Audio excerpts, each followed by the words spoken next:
Melquisedeque es un personaje bíblico envuelto en misterio. Nos encontramos con Melquisedeque por primera vez en el tiempo de Abraham. Su nombre, por sí solo, ya aporta un aire de enigma. La entrada de Melquisedeque en el canon de las Escrituras es discreta. ¿Quién es él? ¿Por qué hay tantas discusiones sobre él? Se le menciona tanto en el Antiguo como en el Nuevo Testamento. ¿Pero por qué? Nuestra historia épica comienza con un hombre llamado Abraham. Además de Moisés, ningún personaje del Antiguo Testamento es más mencionado en el Nuevo Testamento que Abraham. Santiago se refiere a Abraham como amigo de Dios, título que no se usa para nadie más en las Escrituras. Los creyentes de todas las generaciones son llamados hijos de Abraham, según Gálatas 3, versículo 7. La importancia y el impacto de Abraham en la historia redentora se ven claramente en la Biblia. Abraham, bajo la bendición de Dios, era alguien que llamaba la atención de reyes inseguros en esa época. Dios le había dicho a Abraham que dejara su país, sus parientes, e ir a una tierra que él le mostraría. Abraham partió de Harán con su sobrino Lot. Debido al gran aumento de animales tanto de Abraham como de Lot, decidieron que era mejor separarse. Después de la separación, Lot se mudó a Sodoma. No pasó mucho tiempo antes de que la ubicación de Lot lo metiera en problemas. Génesis 14 proporciona una descripción de los lazos tenues que existían entre los reinos durante el tiempo de Abraham. La Biblia explica cómo los reyes de Sinar, Elasar, Elam y Goim formaron una alianza para luchar contra los reinos de Sodoma, Gomorra, Adma, Zeboim y Zoar. Estos países se rebelaron después de ser oprimidos por 12 años. Tras escuchar noticias de las conquistas de Kedorlaomer, los países rebeldes se reunieron en el valle de Sidim para enfrentarlo. El rey de Sodoma fue uno de los muchos que oprimió a Kedorlaomer. Durante los conflictos que siguieron, Lot, sobrino de Abraham que vivía en Sodoma, fue capturado. Un hombre que había sido capturado junto con Lot logró escapar e informar la situación a Abraham. Inmediatamente, Abraham reunió una fuerza de 318 hombres y partió en persecución del adversario. Por la gracia de Dios, Abraham logró vencer la batalla contra los ejércitos de Kedorlaomer y recuperar los bienes que su ejército había robado. Mientras Abraham regresaba por el valle de Shaveh tras su victoria sobre Kedorlaomer, el rey de Sodoma salió a su encuentro. Ese día, Melquisedeque, que era el gobernante de Salem en ese momento, también estaba allí. Es la primera vez que entramos en contacto con Melquisedeque. El verdadero significado de su nombre es desconocido para muchos de nosotros. En la Biblia, los nombres no son solo descriptivos, también llevan autoridad. Por ejemplo, el nombre que Dios dio a Adán significa «de la tierra», describiendo el origen de Adán. Un nombre puede a veces estar relacionado con el papel del nombrado en una narrativa bíblica, como en el caso de Nabal, un hombre necio cuyo nombre significa «necio». Los nombres en la Biblia pueden representar esperanzas humanas, revelaciones divinas, o se usan para ilustrar profecías. Entonces, ¿qué significa el nombre Melquisedeque? El nombre tiene un significado significativo en Hebreos 7, versículo 2. Según la nueva versión estándar americana, a quien también Abraham separó 1/10 de todos los despojos, fue primero, por la traducción de su nombre, Rey de la Justicia, y después también Rey de Salem, que es Rey de la Paz. Significa Rey de la Justicia o el Rey es justo. Este nombre implica que la persona con ese nombre es justa e imparcial en sus acciones. Es un nombre apropiado para un gobernante o líder que defiende la justicia y la rectitud en su reino. Vemos la frase, Él es primero, por la traducción de su nombre, Rey de la Justicia. En otras palabras, el nombre Melquisedeque era más que solo un nombre. También era una evaluación precisa de su carácter. Él es Rey de la Justicia, Rey de Salem. Según Génesis 14, versículo 18, Melquisedeque sirvió como Rey de Salem en algún momento. Génesis 14, versículo 18, nueva versión estándar americana dice, y Melquisedeque, rey de Salem, trajo pan y vino. Ahora él era un sacerdote del Dios Altísimo. La Biblia menciona Salem 4 veces. 3 de esas referencias están en conjunto con Melquisedeque como su rey. Salmo 76 versículos 1 y 2 es el único otro lugar en la Biblia que menciona la ciudad de Salem. Salmo 76 versículos 1 y 2, nueva versión estándar americana. Para el director musical en instrumentos de cuerda, un salmo de Asaf, una canción. Dios es conocido en Judá, su nombre es grande en Israel, su tabernáculo está en Salem, su lugar de habitación también está en Sión. Por último, el libro de Segundo Reyes, capítulo 14, versículo 20, nos dice que Jerusalén es la ciudad de David. Por lo tanto, la ciudad que ahora llamamos Jerusalén fue originalmente llamada Salem, antes de que David finalmente tomara control de ella y la hiciera la capital de Israel. Salem pasó por manos de diferentes gobernantes. Melquisedeque se utiliza para explicar los misterios de Jesús. Así como Melquisedeque es el rey de la paz, Jesús también es el rey de la paz. En la profecía de Isaías sobre el Mesías que vendría, dice, en Isaías 9, versículo 6, «Porque para nosotros un niño ha nacido, un hijo nos ha sido dado, y el gobierno estará sobre sus hombros, y su nombre será llamado Maravilloso Consejero, Dios Poderoso, Padre Eterno, Príncipe de la Paz». Note que la paz no significa facilidad. Jesús nunca prometió facilidad, prometió ayuda. Como sacerdote, Jesús a menudo es prefigurado en el Antiguo Testamento. Melquisedeque es una figura clave que revela muchas verdades sobre Jesús. Al principio, no había sacerdotes levíticos, sino el orden de Melquisedeque. Pan y vino son el segundo fragmento de información sobre Melquisedeque que podemos encontrar en Génesis 14. Los eruditos de la Biblia creen que el valle de Shabé, también conocido como Valle de los Reyes, estaba ubicado cerca del sur de Jerusalén. Fue allí donde Melquisedeque encontró a Abraham por primera vez. Melquisedeque refrescó a los guerreros de Abraham y estableció una buena relación con ellos, trayendo pan y vino para Abraham. Ese fue el inicio de su relación con Melquisedeque. Melquisedeque, como rey de Salem, estaba interesado en hacerse amigo del hombre que había derrotado una coalición tan formidable en nombre de Dios.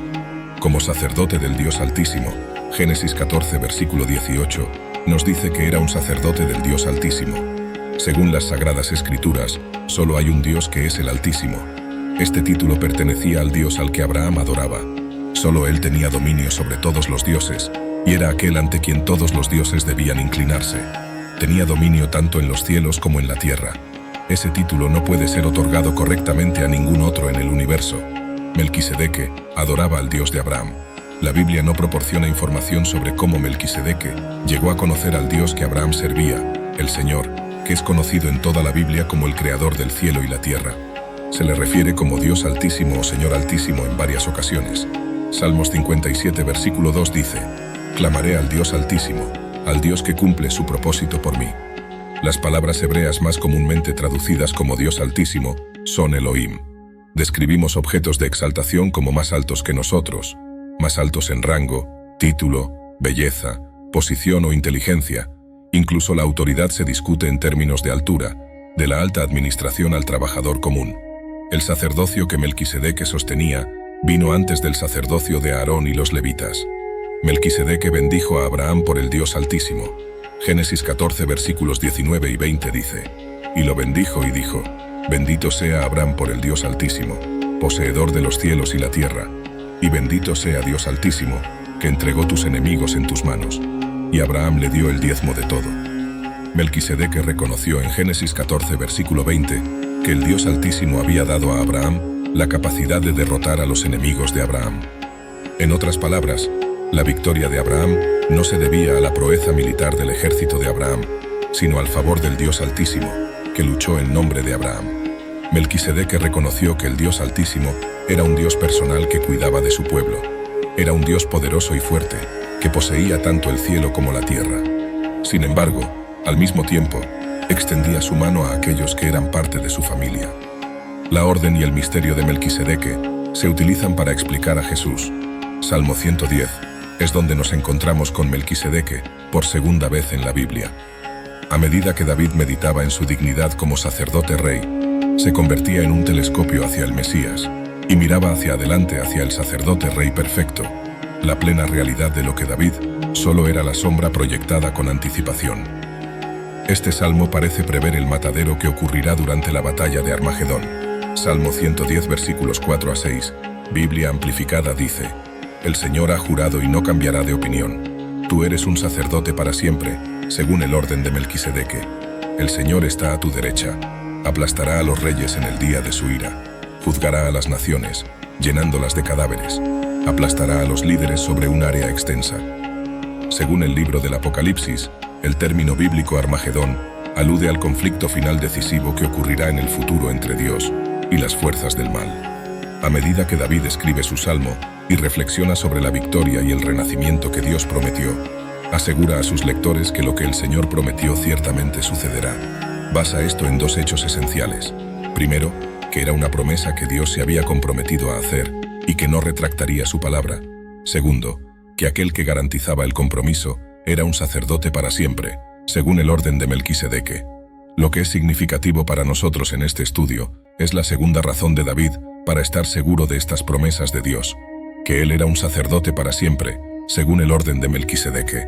En este punto de la historia de Israel, el sacerdocio de Aarón del Antiguo Testamento ya había demostrado que era incapaz de provocar el tipo de renovación que David había previsto. Realizaban sacrificios año tras año, pero el pueblo de Dios no era transformado. El pueblo de Dios seguía en su rebeldía contra Dios. En el capítulo 22 de Mateo, Jesús hizo una pregunta a los fariseos. Jesús explicó a los fariseos que David había sido inspirado por el Espíritu a escribir el Salmo 110. Hablando bajo la inspiración del Espíritu, el salmista hace la conexión entre Jesús y el orden de Melquisedeque, que era un sacerdocio diferente del sacerdocio de Aarón. Además, era un sacerdocio que haría cosas que el sacerdocio del Antiguo Testamento no hacía. El hombre que no tenía principio ni fin. La visión interesante sobre Melquisedeque es que nunca se le dio un principio o un fin. Observemos un último punto del versículo 4 del Salmo 110. David nos revela que el Señor Jesús fue nombrado como sacerdote para siempre, según el orden de Melquisedeque. En otras palabras, su sacerdocio nunca terminaría. A diferencia de los sacerdotes arónicos, cuyo servicio resultaba en la muerte al final, el Señor Jesús no perecería. Siempre intercedería por nosotros y nos aseguraría perdón. Su sacerdocio es eterno. Mientras Él interceda por nosotros y esté en la brecha por nosotros, estaremos seguros. Por la inspiración del Espíritu, David proclamó la bendición de Dios a través de un nuevo sacerdocio. Este sacerdocio de Melquisedeque era un sacerdocio que continuaría hasta el fin de los tiempos. Aquellos que estaban irremediablemente perdidos en sus pecados recibirían sanación espiritual a través de este sacerdocio, y aquellos que estaban abrumados bajo el peso de su vergüenza encontrarían perdón. Traería vida a aquellos que estaban languideciendo y los adornaría con la frescura de la juventud. El Señor Jesucristo nos revela que Él es aquel que trae a fruición la promesa que Dios hizo a David. Él es el único que puede lograr esa meta en nosotros. Como sacerdote eternamente, según el orden de Melquisedeque, realizará cosas que los profetas del Antiguo Testamento nunca pudieron lograr. Melquisedeque en el Nuevo Testamento. La primera referencia a Melquisedeque en el Nuevo Testamento está en Hebreos 5 versículos 1 a 10. Este capítulo hace comparaciones entre el sacerdocio del Antiguo Testamento y el sacerdocio que el Señor Jesús sostiene.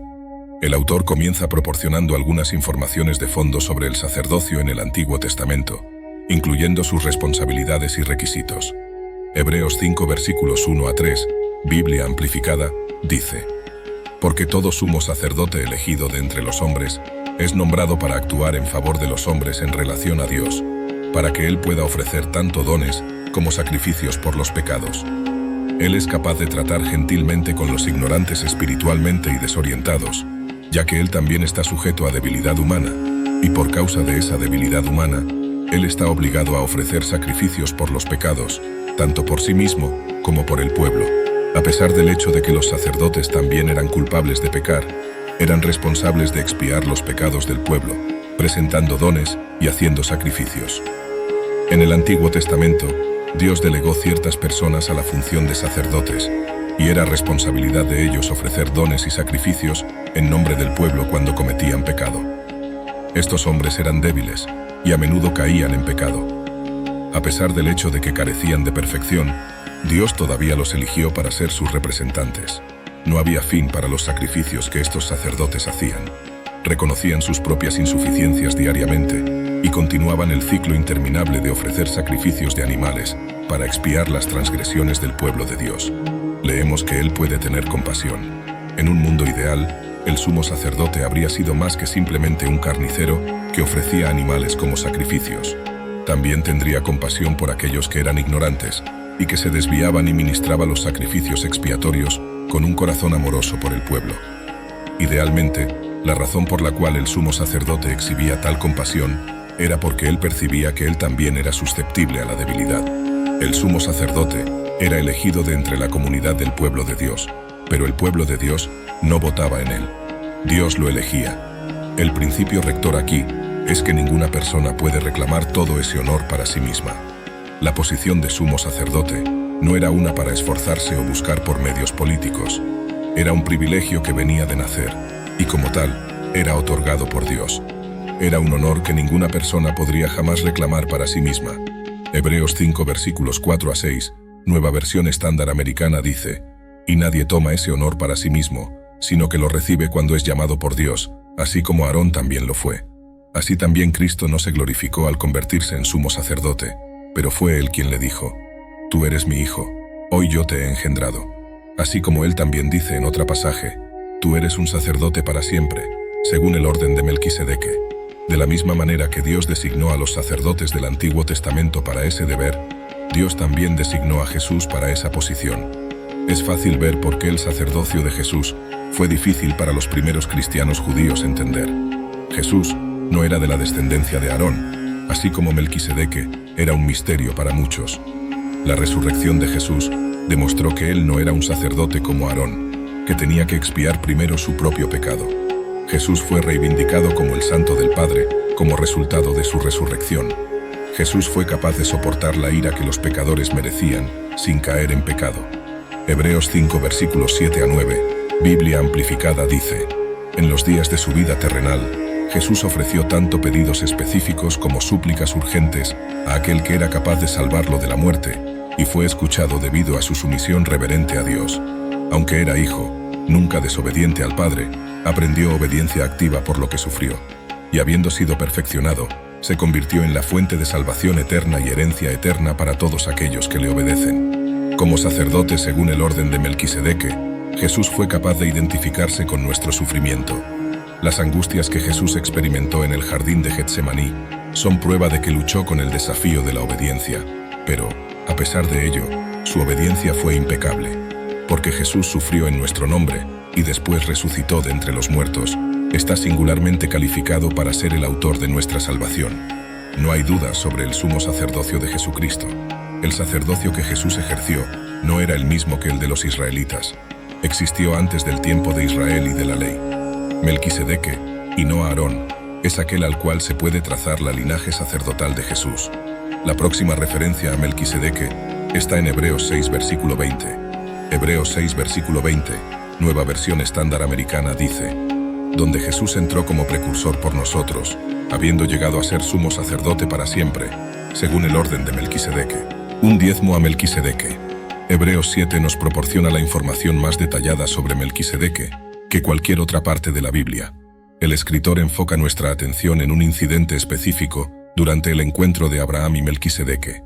Hebreos 7 versículos 1 a 4, Nueva Versión Estándar Americana dice: porque este Melquisedeque, rey de Salem, sacerdote del Dios Altísimo, que encontró a Abraham cuando regresaba de la matanza de los reyes y lo bendijo, a quien también Abraham separó 1/10 de todo, fue primero, por la traducción de su nombre, rey de la justicia, y después también rey de Salem, que es rey de la paz, sin padre, sin madre, sin genealogía, no teniendo principio de días ni fin de vida, pero hecho semejante al Hijo de Dios, permanece sacerdote perpetuamente.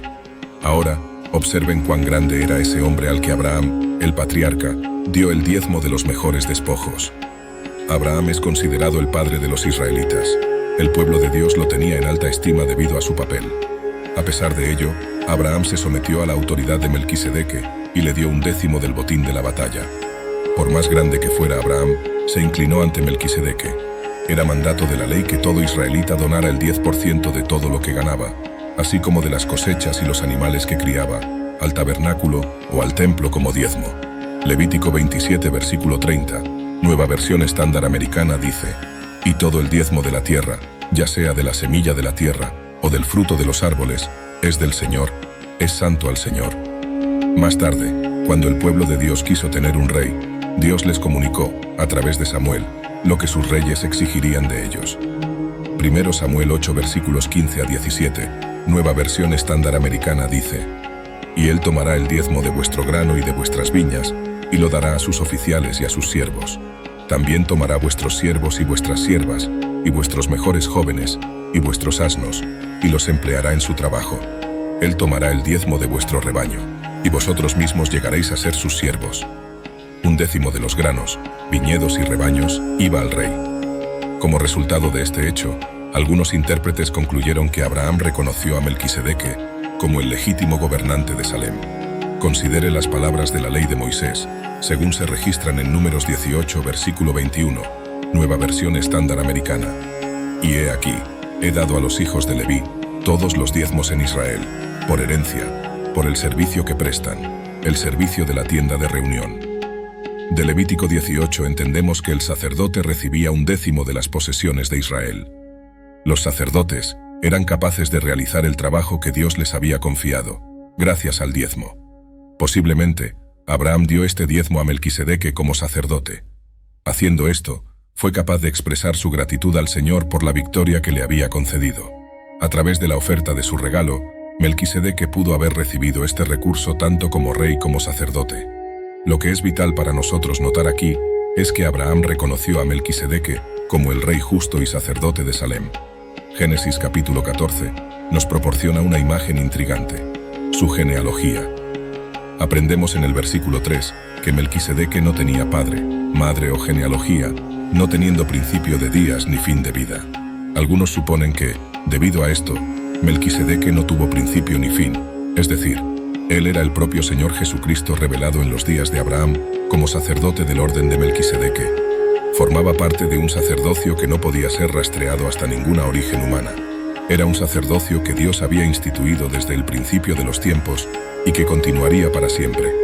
En otras palabras, el sacerdocio de Melquisedeque estaba en el corazón de Dios desde antes del comienzo de los días. Dios tenía un plan para que el Señor Jesús fuera sumo sacerdote de ese orden, reinando como Rey de la Justicia en una ciudad de paz. También es importante notar que Melquisedeque era semejante al Hijo de Dios, como se menciona en el versículo 3. Esto es un punto muy significativo. Nos muestra que él es un tipo, es decir, una prefiguración de un sacerdote aún mayor, el Señor Jesús. Su ciudad, la ciudad de la paz, representa proféticamente la obra del Señor Jesús que nos trajo paz. Hebreos 7 versículos 5 a 9, Nueva Versión Estándar Americana dice: y aquellos de hecho de los hijos de Leví que reciben el oficio sacerdotal, tienen un mandato en la ley para recoger el diezmo del pueblo, es decir, de sus hermanos, aunque estos también desciendan de Abraham. Pero aquel cuya genealogía no está contada entre ellos, recibió el diezmo de Abraham, y bendijo al que tenía las promesas. Y sin ninguna duda, el menor es bendecido por el mayor. En este caso, hombres mortales reciben diezmos, pero en aquel caso, uno, de quien se testifica que vive. Y por decirlo de alguna manera, a través de Abraham, incluso Leví, que recibe diezmos, pagó diezmos. Hebreos 7 versículo 10, Nueva Versión Estándar Americana. Pues él aún estaba en los lomos de su antepasado cuando Melquisedeque lo encontró. Abraham demostró su aceptación del sacerdocio de Melquisedeque al presentar el diezmo de todo lo que tenía a Dios. Es claro, por los versículos 9 y 10, que Abraham era un tipo del futuro sacerdocio levítico que estaba por ser establecido. Abraham, en su capacidad como representación del sacerdocio de Leví, se inclinó ante Melquisedeque, que era un representante del Señor Jesús. Abraham también dio un diezmo a Melquisedeque. Eventualmente, habría dos sacerdocios separados. Uno sería atendido por mortales comunes, el otro sería eterno e involucraría a un sacerdote que no tenía principio ni fin de vida. El sacerdocio temporal eventualmente cedería lugar al sacerdocio eterno, y los sumos sacerdotes del orden de Melquisedeque reinarían para siempre, ministrando a las necesidades de su pueblo. Un sacerdocio superior. Hebreos 7 versículo 11, Nueva Versión Estándar Americana. Por tanto, si la perfección fuese por el sacerdocio levítico, pues bajo él recibió el pueblo la ley, ¿qué necesidad había aún de que surgiera otro sacerdote según el orden de Melquisedeque, y no ser llamado según el orden de Aarón? Somos incapaces de servir a Dios y cumplir todos sus criterios, sin cometer errores en nuestras acciones, palabras y pensamientos. Frecuentemente, nos quedamos cortos del ideal que Él estableció. Más significativamente, nacimos en pecado, y como resultado, cada uno de nuestros actos está contaminado con la podredumbre de ese pecado. Esos innumerables sacrificios no resolvieron el problema del pecado y nuestra relación rota con Dios. Se experimentó un alivio temporal, pero el problema subyacente no fue abordado. El pecado, que es una enfermedad mortal, acabaría siendo la causa de nuestra muerte. necesitábamos una solución más efectiva. El sacerdocio levítico del Antiguo Testamento no tuvo éxito en erradicar el pecado y restaurar a la humanidad a una relación correcta con Dios. La solución se encontraría en el establecimiento de un nuevo sacerdocio, descendiente del orden de Melquisedeque. Hebreos 7 versículos 12 a 17, nueva versión estándar americana. Pues cuando hay un cambio de sacerdocio, necesariamente ocurre también un cambio de ley. Porque aquel sobre quien estas cosas se dicen, pertenece a otra tribu, de la cual nadie ha servido en el altar. Porque es evidente que nuestro Señor surgió de Judá, una tribu sobre la cual Moisés nada dijo acerca de sacerdotes. Y esto es aún más claro, si otro sacerdote surge según la semejanza de Melquisedeque, que se convierte en sacerdote no basado en un requisito legal relativo a la descendencia física, sino por el poder de una vida indestructible. Porque de él se testifica, tú eres sacerdote para siempre, según el orden de Melquisedeque. Hebreos 7 versículos 22 a 24, nueva versión estándar americana. Por esa razón, Jesús también se convirtió en la garantía de una alianza mejor. Los antiguos sacerdotes, por otro lado, eran numerosos porque la muerte les impedía continuar. Jesús, por otro lado, porque continúa para siempre, tiene su sacerdocio de forma permanente. Por lo tanto, Él también es capaz de salvar para siempre a aquellos que se acercan a Dios a través de Él, ya que siempre vive para interceder por ellos. Somos capaces de experimentar victoria completa y total, mientras Él continúa actuando como nuestro sacerdote. A través de toda la eternidad, Jesús será nuestro garante de vida eterna y perdón. Según Hebreos, Él es capaz de salvar hasta el extremo. La palabra extremo puede ser traducida como completo, total, entero y para siempre. Hebreos 7 versículo 26, nueva versión estándar americana. Porque convenía que tuviéramos tal sumo sacerdote, santo, inocente, inmaculado, separado de los pecadores y exaltado por encima de los cielos. El Señor Jesús no necesita hacer sacrificios diarios por su pecado, ya que es impecable y por lo tanto no peca. Tampoco necesita ofrecer sacrificios para expiar los crímenes de su pueblo. Él se ofreció como sacrificio una sola vez. Con ese único acto, puso fin a todos los demás actos de sacrificio. Hebreos 7 versículo 27, nueva versión estándar americana.